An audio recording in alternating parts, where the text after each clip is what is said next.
Assalamualaikum warahmatullahi wabarakatuh.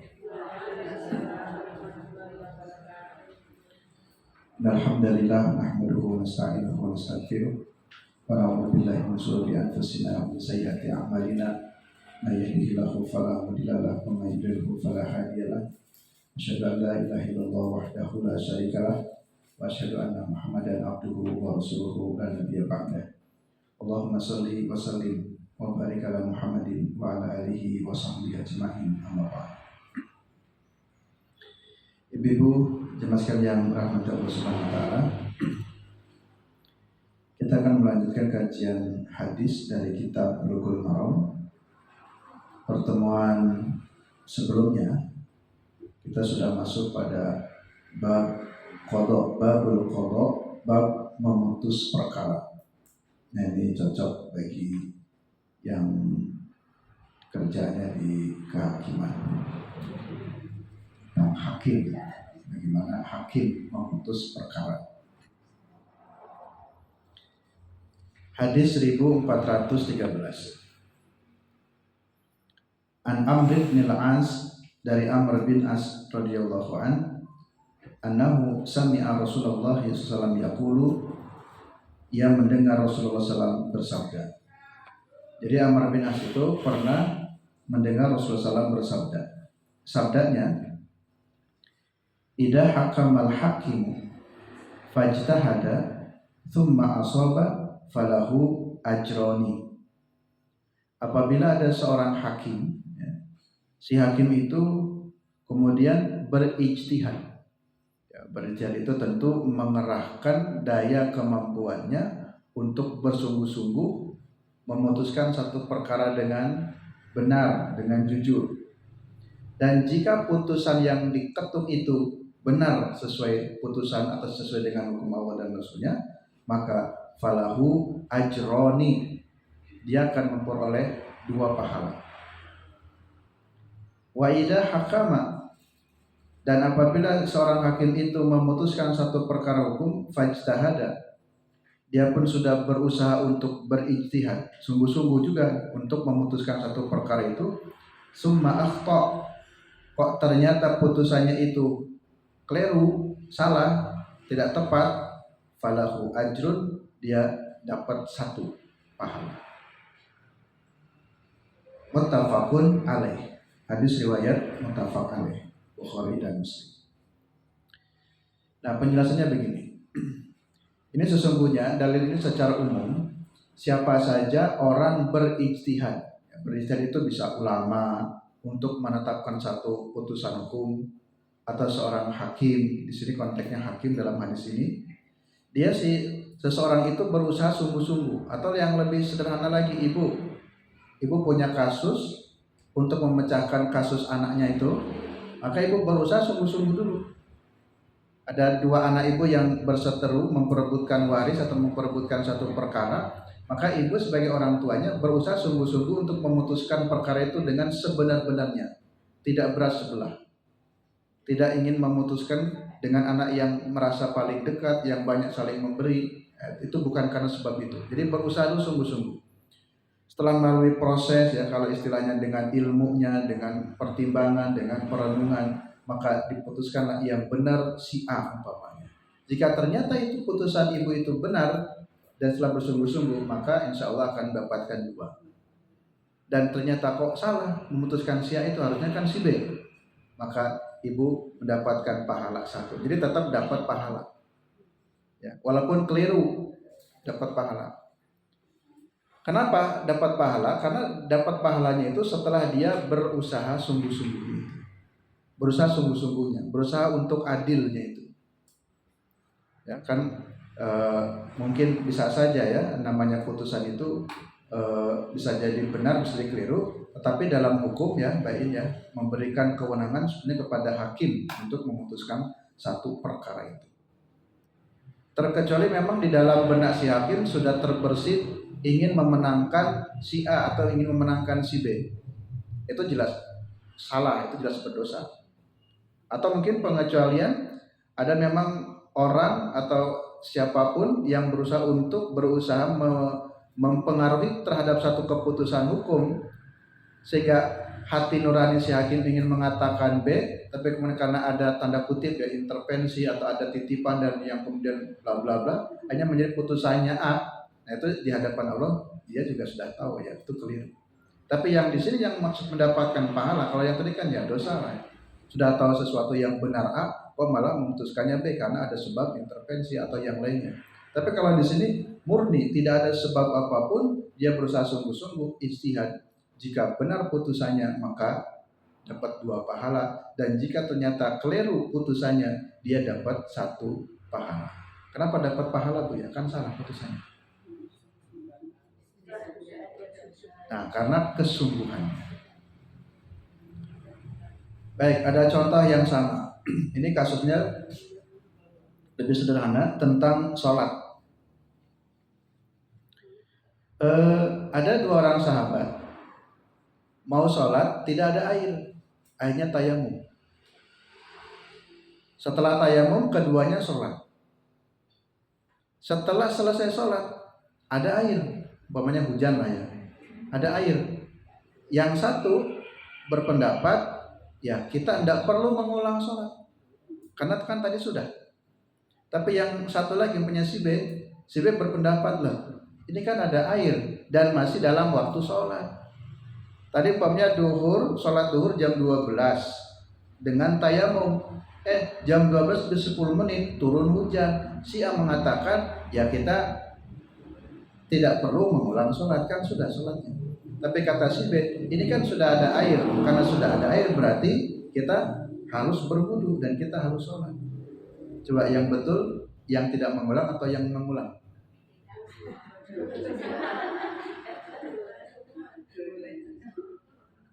Yang mana yang betul? Yang mengulang sholatnya atau yang tidak mengulang? Nah, itu namanya ijtihad. Yang si A berijtihad, menurut saya ya tidak perlu diulang lagi, kan sholat sudah selesai. Dan si B juga berijtihad, ya kalau menurut saya ini kan masih waktu sholat, kan sholat duhur kan masih ada dan air sudah ada, ya maka harus berwudu lagi, berarti ulang lagi sholatnya. Yang tadi dianggap tidak sah dengan seiring datangnya air. Lalu setelah itu yuk kita ngadu ke hakim. Nah ini kan perlu ada hakim. Nah datangnya kepada Nabi, ya Rasul, saya mau konsultasi ke hakim. Ini kata si A harus sholat lagi, tapi kalau menurut saya nggak usah sholat lagi, ini yang betul bagaimana? Lalu Nabi bilang kepada yang pertama, qad ashaba sunnah, dan bilang lagi kepada si B, bagimu juga mendapatkan pahala. Jadi yang benar siapa? Sesungguhnya semuanya benar, dihargai oleh Nabi. Yang pertama dikatakan qad ashaba sunnah, engkau sudah sesuai dengan sunnah. Kalau sudah dengan sunnah, maksudnya jika ibu menemukan kasus begitu, ini kan kasusnya dulu, kan orang dulu kan belum tahu kesimpulan hukumnya. Kita kan sekarang sudah tahu. Jadi jika ibu sudah tayamum, kemudian sudah selesai sholat, kok ada air, sudah qad ashaba sunnah, itu yang benar sesuai dengan sunnah. Jadi ibu nggak perlu mengulang lagi. Jadi sholatnya sudah sah dengan tayamum, karena saat itu memang air tidak ada, hanya dia memilih tayamum. Tapi Nabi tidak menyalahkan orang yang kedua, kamu juga dapat pahala begitu. Loh, kok dapat pahala? Karena tadi seseorang yang berijtihad, jika ijtihadnya kemudian keliru, maka dia dapat 1 pahala. Dapat 1 pahala itu dia berusaha sungguh-sungguh dulu, saya untuk memutuskan yang mana. Tapi sesungguhnya itu salah gitu. Jadi tidak usah diulang sebenarnya. Tapi kan Nabi tidak ingin mengatakan kamu salah, enggak. Tapi kamu ya dapat 1 pahala, dan kamu yang A, kamu sudah benar sesuai dengan sunnah. Begitu cara. Gimana Bu? Sesungguhnya dua-duanya dapat pahala. Tapi yang si A, jadi kalau hitungan nominalnya, yang benar itu pahalanya 2. Pahala yang pertama berusaha sungguh-sungguh ijtihadnya kan dapat 1 pahala. Lalu benar dapat lagi 1 pahala 2. Tapi kalau yang kedua dia sudah berusaha sungguh-sungguh, setelah ijtihad itu dapat pahala juga, karena usaha ini, ilmu dan akalnya berusaha untuk menemukan mana yang tepat, itu dapat pahala. Tapi ternyata pilihannya salah, keliru. Nah maka pilihan salahnya tidak diberikan harga, tetapi tidak disebut juga dengan dosa. Tidak salah ya. Itu untuk menghargai. Kenapa? Karena hakim itu pekerjaannya berat, tanggung jawabnya berat.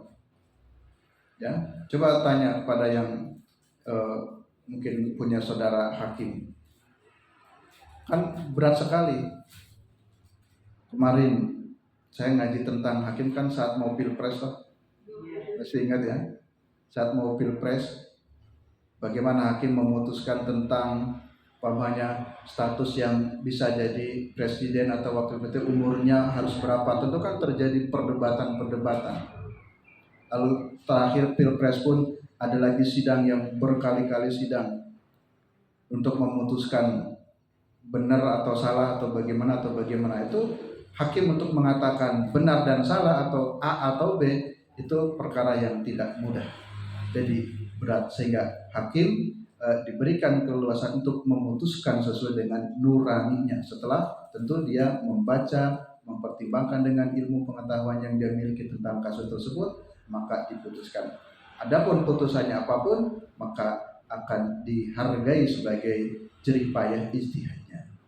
Tapi tadi saya ingin mengatakan komentar saya, terkecuali ya jika dalam kasus itu ada intervensi sehingga putusnya berubah, atau mungkin ada suap atau ada apa, tentu ini di hadapan Allah tidak termasuk kategori yang mendapatkan pahala.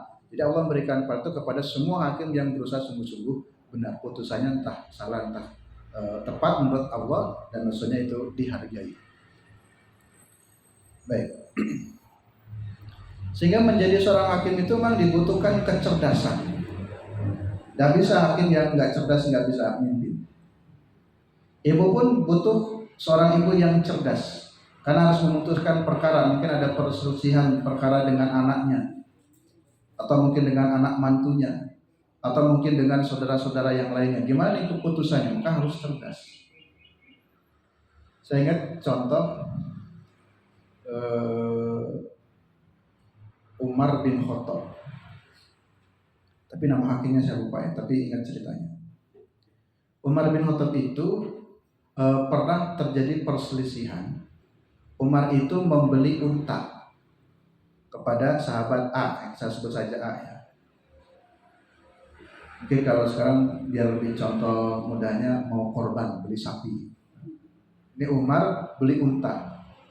Untanya sudah dilihat, akhirnya tawar-menawar harga, sudah deal semuanya. Ini untanya demikian apa adanya, kemudian harganya sekian, sudah deal. Akhirnya Umar beli itu unta, Umar mengeluarkan uangnya, lalu si pedagang si A itu memberikan untanya. Kemudian Umar pulang, untanya ditunggangi oleh Umar. Belum jauh itu kaki untanya pincang. Nah, kaki untanya pincang. Akhirnya Umar kembali lagi menemui si sahabat yang pedagang tadi itu. Fulan, ini untanya pincang loh, padahal tadi nggak pincang, dan ini intinya minta ganti lah atau gimana itu. Kata si pedagangnya, wahai Khalifah, saya kan waktu transaksinya untanya tidak pincang, saya nggak mau ganti. Coba kira-kira yang betul yang siapa ini? Si pedagang saat transaksi sudah memperjelas, ini loh untanya, Umar sendiri sudah tahu, kau Khalifah sudah tahu, kemudian sudah deal. Kalau harga sapi berapa sekarang? 35 juta ya? Umpamanya harga unta 35 juta. Sudah deal, ini bentuknya begini-begini, sehat, tidak cacat, tidak pincang, uang sudah selesai. Dalam perjalanan belum jauh itu kaki untanya pincang. Umar minta pertanggungjawabannya, tapi si pedagang ini nggak mau. Saya tadi memberinya saat kondisi tidak pincang, kamu juga tahu, engkau juga lihat sendiri. Coba gimana tuh hakim memutuskannya? Siapa yang benar? Si pedagang mengganti sapinya yang itu, ataukah diterima oleh si pembeli? Kira-kira yang betul yang mana itu? Nah, ini kalau terjadi kasus ini,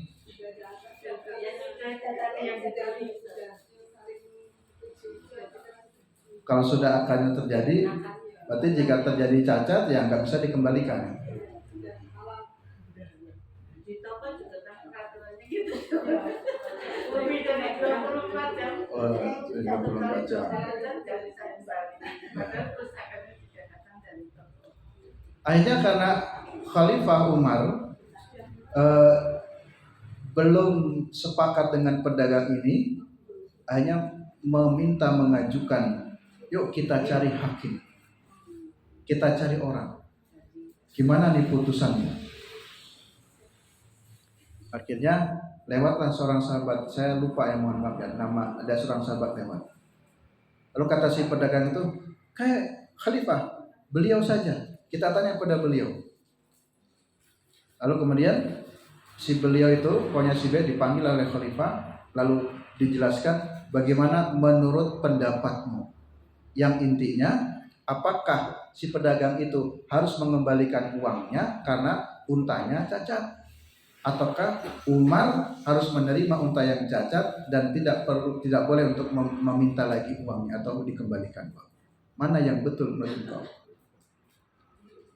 Kata si fulan ini, biar adil Pak Khalifah dan pedagang, menurut pendapat saya Umar, engkau tidak perlu meminta ganti dengan syarat sekarang kembalikan saja unta itu ke tempat semula. Kembalikan ke tempat semula dan kembalikannya dalam keadaan baik juga.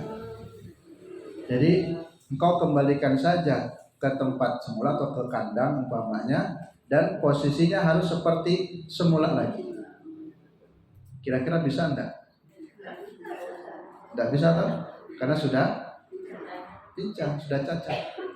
Bahasa lain yang betul, ya sudah, engkau tidak perlu meminta ganti lagi. Uang sudah diberikan dan unta sudah engkau terima. Akhirnya kata Umar, wah engkau cerdas, maka sejak saat ini engkau saya angkat menjadi hakim. Di sini kalau diambil kisahnya, hikmahnya, Khalifah ini presiden tidak gengsi bertanya kepada siapapun, yang penting dia memiliki kecerdasan dan bisa memutuskan dengan benar. Umar bisa menerima pendapat logika hukumnya itu. Ya. Kecuali yang mohon maaf ya, kalau nanti dalam hukum jual beli, jika akadnya sudah ada akad khiyar. Kalau ada akad sejak awal boleh. Kalau dalam bahasa perdagangan ada apa itu namanya? Garansi. Kalau selama masa garansi, umpamanya kan jelas ada garansi 1 minggu, 1 bulan, atau 1 tahun. Nah, selama kerusakan itu masih dalam masa garansi, sebenarnya kita siap pihak pembeli boleh untuk mengembalikan atau sesuai dengan perjanjian. Seperti ibu-ibu ini sekarang mau mendekati kurban, saya kira akad itu menjadi penting. Bagaimana jika kita beli hewan kurban, kemudian lalu di perjalanan terjadi cacat atau pincang, siapa yang bertanggung jawab? Kami pihak pembeli atau pihak pedagang? Itu harus diperjelas sehingga jangan sampai menjadi nanti masalah ya, konflik. Jadi mendingan akadnya diperjelas saja, akad khiyar. Nah, jadi saya beli ini sapi seharga 35 juta dan selama pembeliannya dipelihara, yang bertanggung jawab pakannya adalah masih pihak si pedagang, dan nanti diberikan dalam keadaan sehat, tidak cacat, dan jika terjadi cacat dalam masa itu maka kami pedagang yang bertanggung jawab umpamanya. Jadi harus diperjelas. Ada kasus juga di Mu'ad bin Jabal beberapa tahun yang lalu, ada seorang jamaah cerita sama saya, Tat, ini kurban kambing. Lalu kambingnya ini rupa-rupanya lompat dari dari mobil, dari kendaraan, lompat, kakinya jatuh, pincang, kakinya patah. Itu gimana, Tat? Saya bilang, ya kalau dari segi kurbannya itu tidak memenuhi kriteria, karena kan kriteria hewan kurban yang tidak cacat itu kan patah, tuh berarti kan cacat. Tapi tidak apa-apa, sembelih saja. Itu niatnya jadi sedekah. Jadi tetap dimanfaatkan. Jadi niatnya sodakoh tapi tidak kategori kriteria kurban. Dan akhirnya adalah nggak usah ramai dengan pedagangnya, dah diterima saja dan niatkan saja sebagai sodakoh.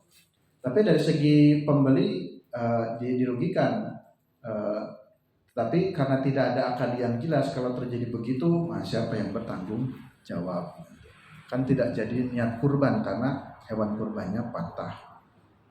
Dan juga banyak problem, betul dari si pedagangnya sehat, tapi cara lompat hewannya salah. Jadi terjadi kecacatannya di tempat lokasi mau kurban. Jadi hal yang semacam itu supaya tidak terjadi perselisihan, maka harus akad yang jelas. Dan situ perlu ada hakim. Hadis yang berikutnya 1414. An Abi Bakrah radhiyallahu anhu qala sami'tu Rasulullah sallallahu alaihi wasallam yaqulu, saya mendengar Rasulullah SAW bersabda, la yahkumu ahadun baina isnaini wa huwa ghadban. Janganlah seseorang menghukumi satu perkara di antara dua orang yang berselisih, wa huwa ghadbanun, sedangkan dia dalam keadaan marah, emosi. Muttafaqun alaih, hadis riwayat Bukhari Muslim. Sikap seorang hakim dalam memutuskan satu perkara harus jernih. Mungkin ada aturan hakim ya, baik ya, nggak boleh pegang HP ya. Jadi tidak boleh berkomunikasi. Karena saya pernah dengar Profesor Mahfud itu ketika mau menyelesaikan satu perkara kan, saya mohon maaf beberapa hari nggak bisa pegang HP karena saya konsen dengan ini supaya nanti tidak ada intervensi atau apa dan lainnya. Nah, jadi dalam memutuskan satu perkara betul-betul jernih, tidak boleh ada unsur ghadban. Ghadban itu emosi. Ya, ada dua orang berselisih, si A dan si B. Ibu ini kebetulan pernah punya masalah dengan si B. Tapi kebetulan ibu juga jadi hakim. Ketika dibawa ke pengadilan antara si A dan si B, sudah dipengaruhi. Ini kesempatan saya. Dulu saya pernah punya masalah dengan si B. Hanya maka kesimpulan hukumnya, pertimbangan-pertimbangan hukumnya dipengaruhi dengan emosi dia. Pernah ada masalah dengan si B, maka keputusannya ingin memenangkan si A. Padahal dalam kasus itu bisa jadi si A itu yang salah. Itu keputusan yang emosi. Sama juga contoh kasus-kasus yang sering terjadi di masyarakat, ini kasus rumah tangga, cerai, tentang talak, cerai. Suami sambil nada tinggi, saya cerai kamu, saya cerai kamu. Ini juga pernah ada kasusnya ya. Ada seorang masyarakat datang ke saya konsultasi, datangnya langsung berdua, suami dan istri. Lalu persoalannya apa? Kata istrinya, ini suami saya ini kalau marah sering sekali mengucapkan kata cerai. Saya cerai kamu, saya cerai kamu. Itu sering sekali. Nanti marah sering, saya cerai kamu, saya cerai kamu. Itu bagaimana? Apakah sudah jatuh talaknya? Saya tanya langsung ke suaminya karena bareng datangnya. Betul mas, suka bilang begitu. Ya tak. Terus kamu ketika mengatakan saya cerai kamu, sungguh-sungguh kamu ingin nyerah istri? Terus dia bilang, ya enggak juga sih. Kamu masih sayang? Ya masih. Ingin cerai? Enggak. Nah berarti kata-kata talak itu karena sebab emosi. Jadi satu putusan hukum yang pengetokan palunya atau putusan itu dengan sebab emosi, maka batal putusan. Jadi tidak bisa. Gitu ya. Walaupun tentu kalau perkara talak ini bukan hanya sisi itu, nanti harus diproses lewat pengadilan. Jadi ucapan itu dalam nanti hukum talak di undang-undang negara kita itu talak yang sah itu adalah yang jatuhnya di pengadilan. Jadi bukan cuma sekedar ucapan. Tapi saya ingin memberi contoh tadi tentang kalimat marahnya. Jadi apapun segala sesuatu itu jangan karena sebab emosi. Atau misalkan lagi, ibu ini sedang jengkel nih sama anak yang satu ini. Dari kecil seringnya masalah terus sama orang tua, bla bla bla. Akhirnya ketika memutuskan dalam pembagian waris dipengaruhi dengan emosi, Mas. Kayak surasaka iwae umpamanya. Karena sudah diawali dengan ada problem sebelumnya. Akhirnya betul-betul tidak dikasih dan sudah dibagi-bagi, si fulan dapat ini, si fulana dapat ini. Nah si ini nih karena dari dulu sering bikin masalah terus dan seterusnya, dia minta motor, ternyata setelah itu tabrakan motornya rusak, ganti lagi, itu kan biaya orang tua semua. Dah kamu gak usah dikai harta lagi. Nah padahal dari segi aturan warisnya sebenarnya dia masih termasuk orang atau anak yang berhak untuk mendapatkan waris. Tapi karena tadi sedang dipengaruhi oleh godbanun itu kemarahan atau emosi, akhirnya putusan orang tua tidak memberikan waris kepada anak yang dianggap masalah kepada orang tuanya dengan landasan emosi, sesungguhnya itu pembagian warisnya tidak sah. Dan itu bisa digugat. Orang tua bisa kalah. Kalau si anaknya menggugat, kok saya nggak dikasih waris? Karena dianggap sering jengkelkan orang tua, itu sebabnya tidak istilahnya sebab untuk memberikan, kan sebab orang tidak dapat waris itu kan sesuai dengan aturan syar'inya. Mungkin dia pembunuh, pernah membunuh atau apa ya, nanti hal-hal yang menyebabkan terhalangnya mendapatkan waris. Kalau merasa jengkel hati saja, kan itu tidak sampai menjadikan membatalkan pembagian waris. Jadi ini hadis Bukhari Muslim juga perlu diperhatikan. Jangan seseorang memutuskan satu perkara dalam keadaan marah. Hadis berikutnya 1415. An Ali radhiyallahu anhu qala Rasulullah sallallahu alaihi wasallam, Rasulullah SAW bersabda, "Idza taqada ilaika rajulani." Ini bagus-bagus Bu, ini cara menyelesaikan masalah ini. Idza taqada ilaika rajulani, apabila ibu memutuskan ya perselisihan dua orang, bisa jadi anak, bisa jadi siapa. Fala taqdi lil awal, jangan ibu langsung merespon pendapat yang pertama. Hatta tasma' kalamal akhar, sampai dengarkan dulu pendapat orang kedua ini. Sekali A dan B. A dan B ngadu nih, Bu, kakakku bla bla bla bla bla bla. Nah, karena si ini bisa jadi pinter omong, bukan omong-omong ya. Ini si anak pernah pinter bicaranya sampai bisa mempengaruhi orang tua. Akhirnya orang tua itu terpengaruh. Oh iya, berarti kamu yang benar. Dah kalau begitu kakakmu yang salah. Itu nggak boleh. Kalau mendapatkan dua orang yang bersengketa, dengarkan dulu dua belah pihaknya, jangan satu pihak. Dia itu orangnya begitu ya, wah memang dari dulu tetangga ini begini terus. Ini si ustadz atau si hakim atau siapapun yang diceritain tentang kasus itu, jangan serta-merta menerima bulat-bulat. Kalau ini sebuah proses pengadilan, tapi harus dicek dulu, betul enggak?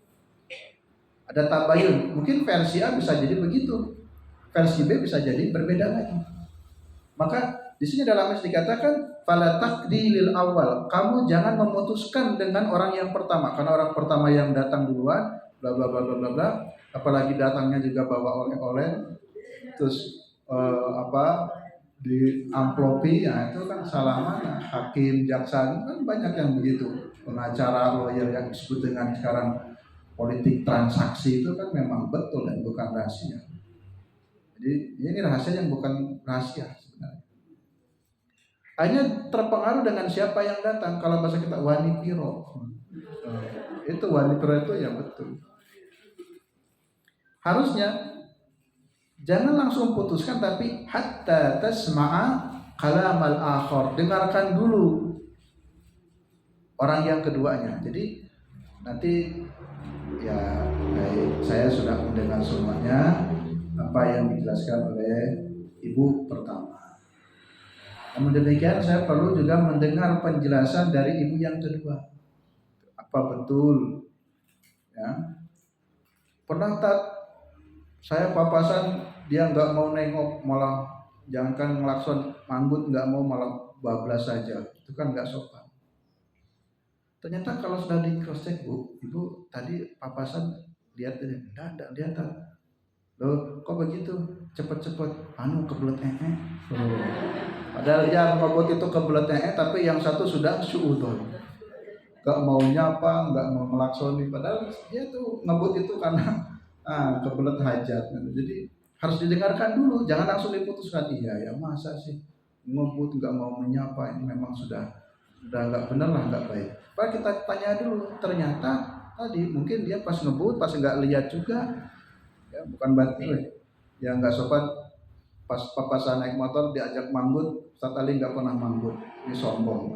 Bisa jadi kan nggak ngeliat, bisa jadi apa kok ngebut pas mau pipis mau apa. Nah jadi dua-duanya harus di cross check kan, dua-duanya didengar. Hatta tasma' kalam al-akhar fasawfa tadri kaifa taqdi, supaya nanti bisa mengetahui letak persoalannya di mana, karena kan ini prosesnya kan akan memutuskan dua perkara. Kalau dua perkara itu kan berarti kedua belah pihak harus kita dengar.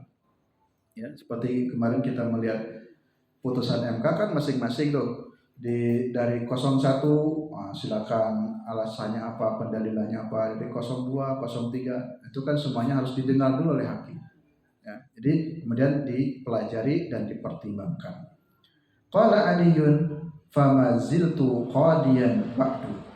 Nah, lalu Ali mengatakan, dan akulah yang kemudian menjadi hakim yang seperti itu sesudah itu.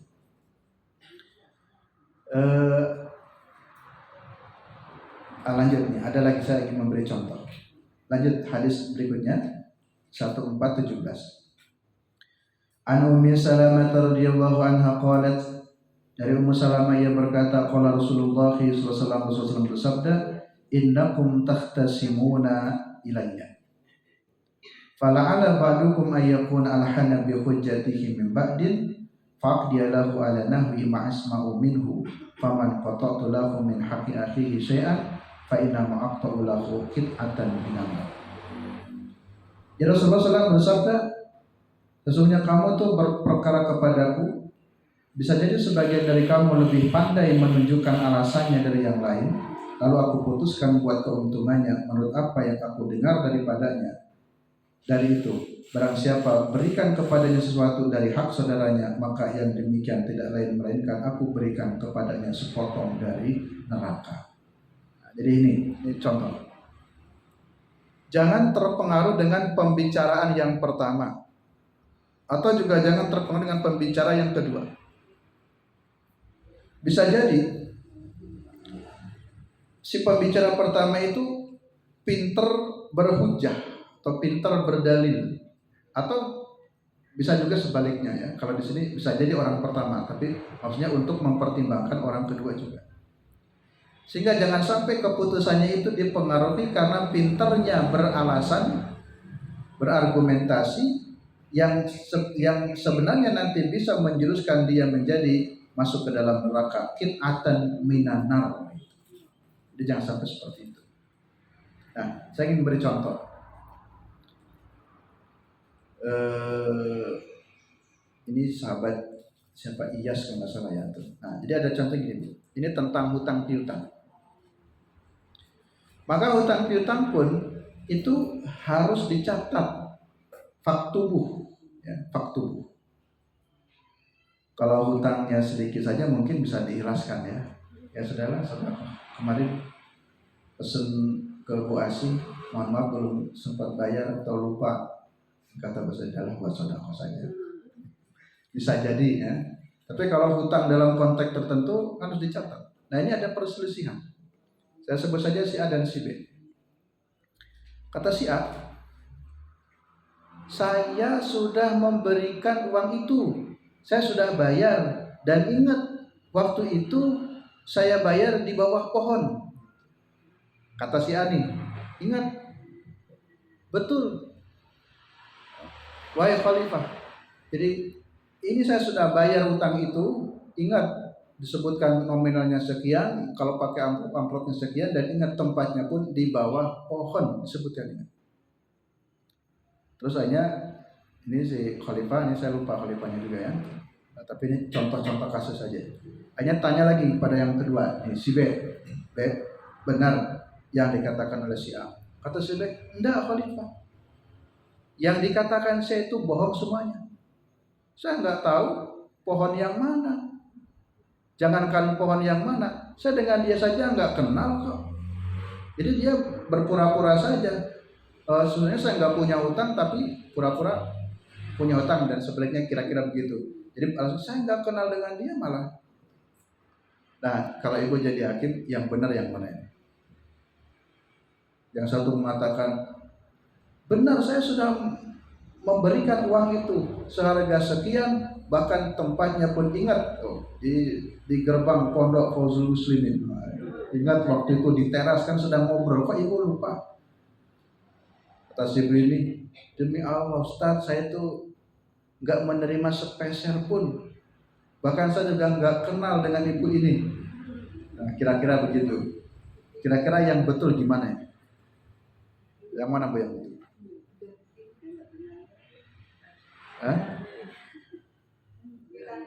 Nah, kata si ini nggak ada buktinya. Tapi kata si, iya saya sudah menyerahkan. Kata si ini, tapi kan nggak ada buktinya. Mana buktinya? Kalau kamu sudah bayar, umpamanya ya, jadi gitu. Akhirnya kan bingung. Saksinya pasti orang berdua yang ngobrol. Pas ngobrol berdua di bawah pohon.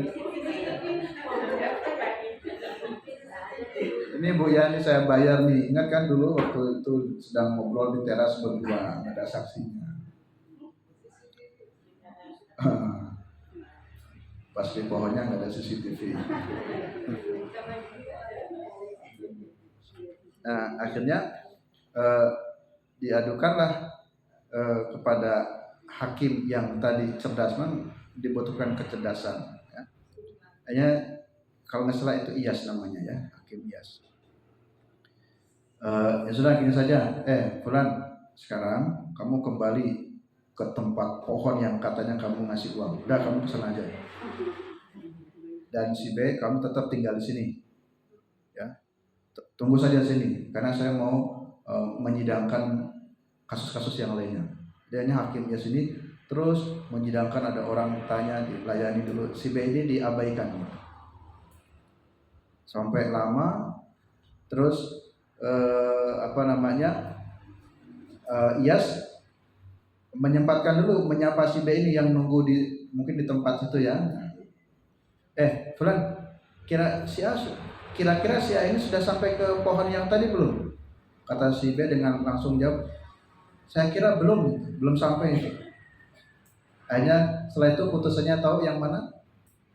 Berarti yang salah adalah si B. Kok bisa menjawab?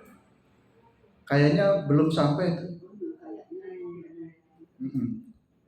Jadi ini belum sampai, karena kan dia sudah mengetahui letak pohonnya di mana. Kalau dia betul-betul nggak kenal kan harusnya nggak menjawab apa-apa. Kira-kira itu si A itu sudah sampai belum ke tempat itu? Kok lama sekali? Belum kayaknya, kan udah tahu jauh mungkin. Nah kok bisa jawab? Akhirnya hakim ini pinter, berarti kamu yang berdusta. Hanya sampai yang memang betul dia yang berdusta.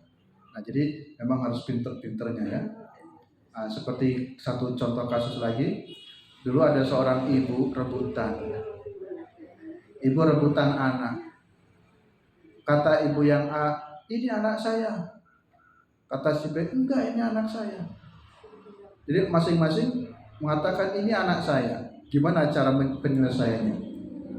Bingung juga. Tanya ciri-cirinya atau apapun, sama-sama bisa menjawab. Kebiasaan anaknya sama-sama bisa menjawab. Akhirnya karena semuanya mengaku semuanya, lalu hakim, saya lupa itu nabi apa sahabat, lalu ya sudah kalau begitu putusannya begini saja supaya adil. Bagaimana kalau anak ini saya belah dipotong dua? Setuju? Lalu dua orang ibu ini spontan menjawab bareng. Yang satu bilang setuju, yang satu tidak. Nah, kira-kira yang ibu yang benar yang mana? Yang tidak setuju. Hanya kata siapa lupa ya, nanti saya takut salah nabi atau sahabat. Ya kalau begitu, yang benar adalah engkau sebagai ibu. Kok bisa? Ya, tidak mungkin seorang ibu tega melihat anaknya dibelah. Kan yang ibu yang aslinya ya tidak setuju, tidak mungkin ya, melihat anaknya dibelah. Daripada dibelah, ya sudah saya ikhlaskan saja, anak saya diambil oleh itu. Nah maka si hakim malah pintar, justru yang benarlah ibu yang ini. Daripada dibelah, daripada melihat anaknya mati, lebih baik saya mengalah, biarkan anak saya diambil oleh si fulan yang satu. Demikian ibu-ibu masukkan yang rahmati Allah SWT. Saya kira cukup dulu untuk kajian hadis pada kesempatan kali ini. Terima kasih. Mudah-mudahan manfaatnya. Saya akhiri dulu. Nanti kalau ada yang bertanya bisa lebih fleksibel, yang mau bertanya, yang mau pulang, silakan. Assalamualaikum warahmatullahi wabarakatuh.